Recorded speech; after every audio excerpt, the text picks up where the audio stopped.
मराठी राजभाषा दिनानिमित्त उपस्थित आपल्या विद्यालयाचे मुख्याध्यापक शिंदे सर, या प्रसंगी उपस्थित सर्व शिक्षक बांधव आणि विद्यार्थी मित्रांनो, आज 27 फेब्रुवारी अर्थात महाराष्ट्राचे ज्येष्ठ साहित्यिक, लाडके कवी, लेखक, नाटककार वी.वा. शिरवाडकर उर्फ कुसुमाग्रज यांची जयंती आणि हा जन्मदिवस त्यांचा संपूर्ण महाराष्ट्रात आणि महाराष्ट्राबाहेर जागतिक मराठी भाषा दिवस म्हणून पाळण्यात येतो. आणि आपण हा जागतिक राजभाषा दिन साजरे करताना आपल्या सगळ्यांना आनंद होतो आहे. प्रथमतः मी आपणा सर्वांना मराठी गौरव दिनाच्या, मराठी भाषा गौरव दिनाच्या मनपूर्वक शुभेच्छा देतो.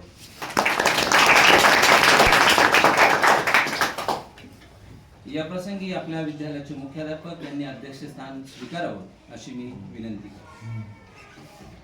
आता बांगडे सरांनी जी सूचना आणली त्या सूचनेला सर्वांच्या वतीने आणली.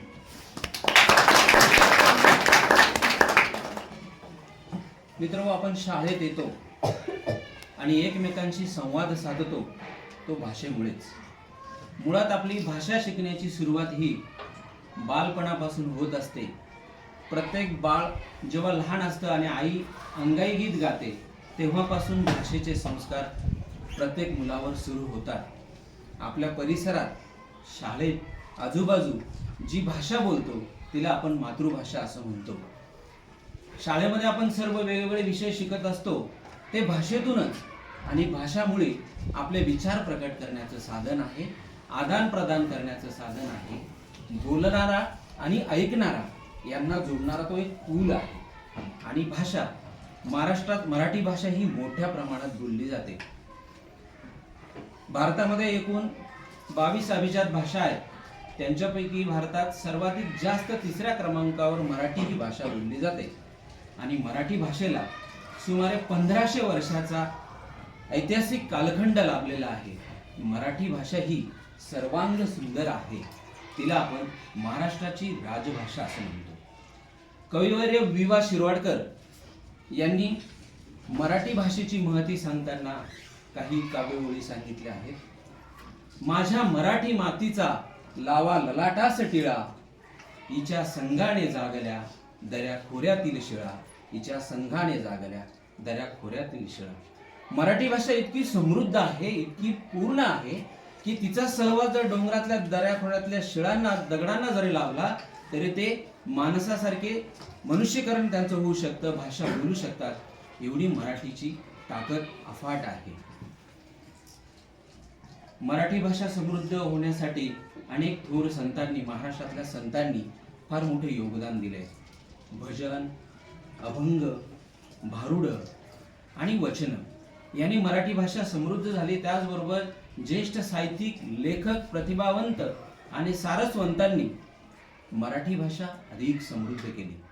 हिंदवी स्वराज्याचे संस्थापक छत्रपती शिवाजी महाराजांनी मराठी भाषेला रक्षण दिलं आणि पहिला मराठी शब्दकोश काढला. संत ज्ञानेश्वर मराठी भाषेची महती सांगतात. माझी मराठीची बोलू कौतुके, परी अमृतातीही पैजा जिंके, ऐसे अक्षरे रसिके मेळवीन. म्हणजे मराठी भाषा ही अमृतापेक्षाही गोडवा असलेली भाषा आहे. आणि मराठी भाषा ही पैजेवरती अमृतालाही जिंकू शकते असं संत ज्ञानेश्वरांनी मराठी भाषेचं वर्णन केलेलं आहे.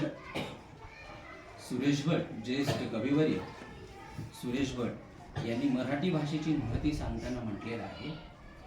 लाभले आम्हास भाग्य बोलतो मराठी, लाभले भाग्य आम्हास बोलतो मराठी, जहालो खरंच धन्य ऐकतो मराठी, धर्म पंथ जात एक मानतो मराठी, एवढ्या जगात माय मराठी मानतो. अशा पद्धतीने मोठं सुरेश भटांनी मराठी भाषेची महती सांगितलेली आहे. या प्रसंगी आपले मराठीचे शिक्षक आहेत सर, यांना विनंती करतो इथून मराठी राजभाषा गौरव दिन साजरा करण्यासाठी इथं आपण उपस्थित आहोत. ह्या मराठी भाषा गौरव दिनानिमित्ताने तुम्ही काय बोध घ्याल, काय शिकाल?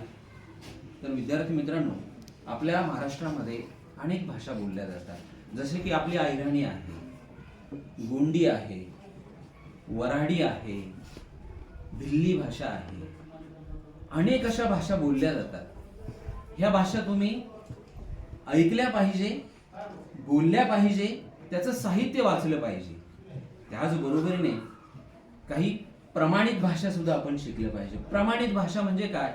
जी पेपरात तुम्ही लिहिता मराठी, जी अस्खलितपणे मराठीत बोलतात, अशा प्रकारच्या ज्या भाषा असतात त्यांना प्रमाणित भाषा म्हणतात. मग ह्या भाषा तुम्हाला कुठे वाचायला लिहायला शिकता येतील? तर तुम्ही वर्तमानपत्र दररोज वाचू शकता, तुम्ही बातम्या ऐकू शकता, तुम्ही पुस्तकं वाचू शकता, मासिके वाचू शकतात. यांच्या माध्यमातून तुम्हाला प्रमाण भाषा शिकायला मिळेल. तर तुम्ही विद्यार्थ्यांची घरात, शाळात, शाळेबाहेर इतरांशी बोलताना जो संवाद करता ती तुमची मराठी मातृभाषा असते.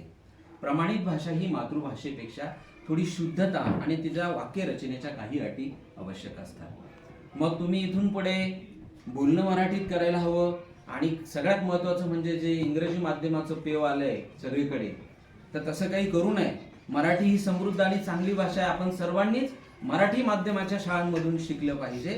कारण अलीकडे उच्च आणि तंत्र शिक्षणांमध्ये सुद्धा मराठी भाषेला म्हणजे मातृभाषेला खूप जास्त महत्त्व आलेलं आहे. आणि MBBS सारखा कोर्स सुद्धा आता मराठी भाषेमध्ये महाराष्ट्र सरकारने उपलब्ध करून द्यायची तयारी दर्शवली, बऱ्यापैकी पूर्णत्वास आलेला आहे. अनेक कोर्सेस हे तुमच्या मातृभाषेतून आता सुरू झालेले आहेत. कारण मातृभाषा ही सर्वाधिक जास्त आणि लवकर आकलन होणारी भाषा प्रत्येक नवीन शिकणाऱ्या मुलासाठी आवश्यक असते. म्हणून इतर संपादित भाषांऐवजी आपण मातृभाषेतून शिक्षण घेतलं पाहिजे. आपण नेहमी आपलं चलन वेलन, आपलं संस्कार, आचार, विहार, बोलणं हे मराठीत भाषेपासून आजपासून जर सुरू केलं तर खऱ्या अर्थाने मराठी भाषा दिनाला ही खरी आदरांजली आणि विवा शिरवाडकर यांना आदरांजली वाहिली असं म्हणता येईल.